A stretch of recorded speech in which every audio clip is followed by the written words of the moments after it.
بسم اللہ الرحمن الرحیم۔ دوستو، آج کی ویڈیو میں ہم تذکرہ اس باہمت و نیک سیرت خاتون کا کریں گے کہ جن کو اخروی زندگی میں یہ اعزاز حاصل ہوگا کہ انہیں محبوب خدا سردار انبیاء و رسول سرور دو جہاں حضرت محمد رسول اللہ صلی اللہ علیہ وآلہ وسلم کی زوجیت کا شرف عطا کیا جائے گا۔ یہ اللہ تعالیٰ کے جلیل القدر پیغمبر حضرت موسیٰ علیہ السلام کی بہن ہیں کہ جن کا تذکرہ قرآن مقدس کی آیات میں بھی ملتا ہے۔ آپ کو یہ شرف حاصل ہے کہ آپ اللہ تعالیٰ کے دو عظیم پیغمبروں حضرت موسیٰ و حضرت ہارون علیہ السلام کی بہن ہیں، اور حضرت داؤد علیہ السلام بھی آپ ہی کی نسل سے ہوئے ہیں۔ جہاں اللہ رب العالمین نے آپ کی داستان شجاعت کا تذکرہ کلام پاک میں فرمایا ہے، وہیں پیغمبر آخر الزمان حضرت محمد رسول اللہ صلی اللہ علیہ وآلہ وسلم نے بھی اپنی زبان اقدس سے آپ کا ذکر فرمایا ہے۔ اس سے پہلے کہ ہم رسول اللہ صلی اللہ علیہ وآلہ وسلم کے فرمان کی طرف بڑھیں، ہم آپ سے متعلق چند حقائق اپنے ناظرین کے سامنے رکھنا چاہتے ہیں۔ آپ کا نام بعض روایات کے مطابق مریم تھا، جبکہ چند مورخین نے کلثم بتایا ہے۔ جب حضرت موسیٰ علیہ السلام کی پیدائش ہوئی تو اس وقت آپ کی عمر لگ بھگ 15 سال تھی۔ اس وقت فرعون نے یہ حکم جاری کیا ہوا تھا کہ جو بھی لڑکا پیدا ہوگا اسے قتل کر دیا جائے گا۔ جیسے ہی آپ کی پیدائش ہوئی تو آپ کی والدہ اور بہن کلثم کو یہ خطرہ لاحق ہو گیا کہ کہیں آپ کی پیدائش کا فرعون کے حواریوں کو پتہ نہ چل جائے۔ چنانچہ آپ دونوں یہ سوچ سوچ کر پریشان ہوئے جا رہی تھیں کہ رب تعالیٰ نے حضرت موسیٰ علیہ السلام کی والدہ پر الہام فرمایا کہ اسے دودھ پلا، اور اگر تجھے اندیشہ ہو تو اسے صندوق میں ڈال کر دریا میں بہا دے، اور نہ ڈر اور نہ غم کر، بے شک ہم اسے تیری طرف پھیر لائیں گے۔ دوستو، یہاں سے سیدنا موسیٰ علیہ السلام کی بہن حضرت کلثم رضی اللہ عنہا کی داستان شجاعت کا آغاز ہوتا ہے۔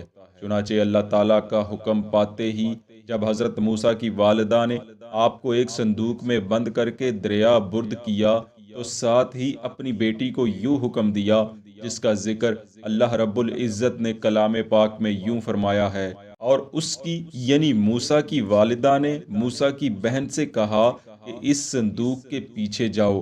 سو وہ انہیں دور سے دیکھتی رہی، اور وہ لوگ اس حقیقت کو نہ سمجھتے تھے۔ چنانچہ حضرت کلثم والدہ کا حکم پاتے ہی دریا کے کنارے جا پہنچی، اور بڑی ہوشیاری سے صندوق کو دریا میں تیرتا ہوا دیکھتی رہیں۔ منقول ہے کہ وہ صندوق در حقیقت لوگوں کی نظروں سے اوجھل تھا، اور اس کے ساتھ ایک رسی باندھی گئی تھی، جسے کبھی حضرت موسیٰ علیہ السلام کی والدہ تھامے رکھتی تو کبھی آپ کی بہن۔ یوں وہ صندوق دریا کی لہروں پر تیرتا رہتا، اور لہروں کے ساتھ تیر کر آگے نہ بڑھتا۔ پھر ایک دن ایسا ہوا کہ حضرت موسیٰ کی والدہ رسی تھامے ہوئے تھی کہ اچانک فرعون کے سپاہی اس طرف آ نکلے۔ آپ گھبرا کر وہاں سے پیچھے ہٹ گئیں، مگر اس گھبراہٹ میں آپ رسی کا کنارہ باندھنا بھول گئیں، جس کا نتیجہ یہ ہوا کہ صندوق لہروں پر تیرتا ہوا آگے بڑھنا شروع ہو گیا۔ کچھ آگے جا کر دریا فرعون کے محل کے نیچے سے گزرتا تھا، جہاں حضرت آسیہ رضی اللہ عنہا لونڈیوں کے ہمراہ تشریف فرما تھیں۔ لونڈیوں نے صندوق دیکھا تو اسے نکال کر حضرت آسیہ کے سامنے جا رکھا، جسے کھولا گیا تو اس میں سے حضرت موسیٰ علیہ السلام برآمد ہوئے۔ یہ سب منظر حضرت موسیٰ کی بہن دور کھڑے دیکھ رہی تھی۔ حضرت کلثم نے جب بھائی کو حضرت آسیہ کے ہاتھوں میں دیکھا تو دل قدرے مطمئن ہو گیا۔ آپ فوراً وہاں سے پلٹیں اور جا کر والدہ کو تمام واقعہ کہہ سنایا۔ یہ خبر سنتے ہی حضرت موسیٰ علیہ السلام کی والدہ کو تسلی ہوئی، مگر دل ممتا کو کہاں قرار آتا۔ آپ کو پھر یہ فکر دامن گیر ہوئی کہ اب میرا بیٹا کیا کھائے گا، وہ تو بھوک سے بلک رہا ہوگا۔ بس والدہ نے اسی لمحے اپنی بہادر بیٹی کو ایک نیا مشن سونپا، اور دوبارہ قصر فرعون کی طرف روانہ کر دیا۔ اب حضرت کلثم کا مشن اپنے بھائی کی خوراک کے انتظام کا پتہ لگانا تھا۔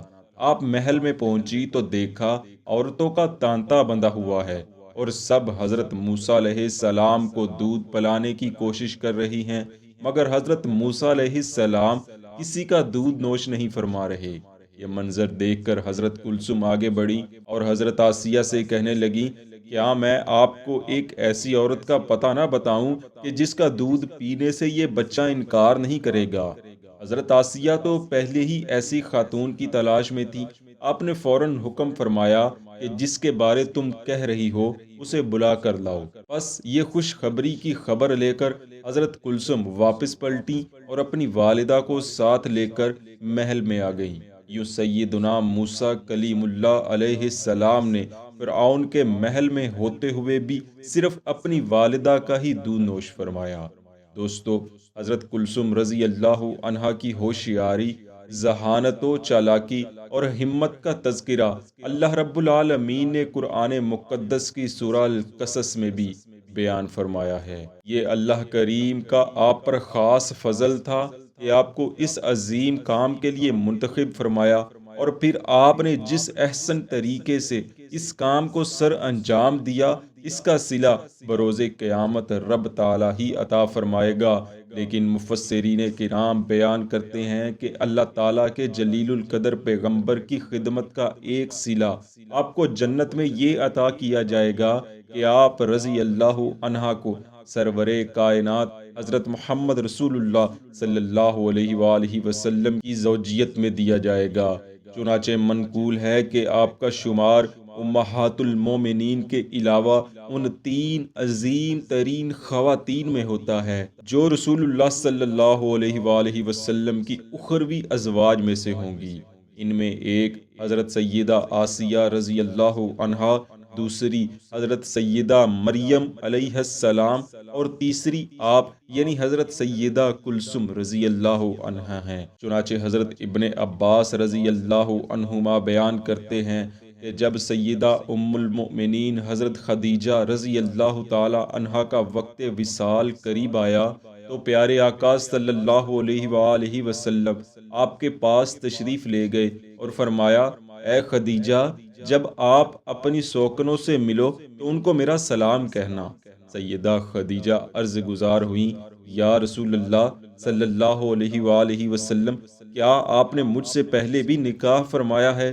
فرمایا، نہیں، لیکن اللہ تعالیٰ نے میرا نکاح مریم بنت عمران، آسیہ بنت مزاحم اور کلثوم اخت موسیٰ علیہ السلام سے فرمایا ہے، یعنی یہ تینوں بھی جنت میں رسول اللہ صلی اللہ علیہ وآلہ وسلم کی ازواج میں سے ہوں گی۔ دوستو، امید کرتے ہیں یہ معلومات آپ کے علم میں اضافے کا باعث بنی ہوگی۔ اللہ کریم ہمیں اور آپ کو ایمان کامل کی دولت نصیب فرمائے اور ہمیشہ صراط مستقیم پر قائم رہنے کی توفیق عطا فرمائے۔ آمین۔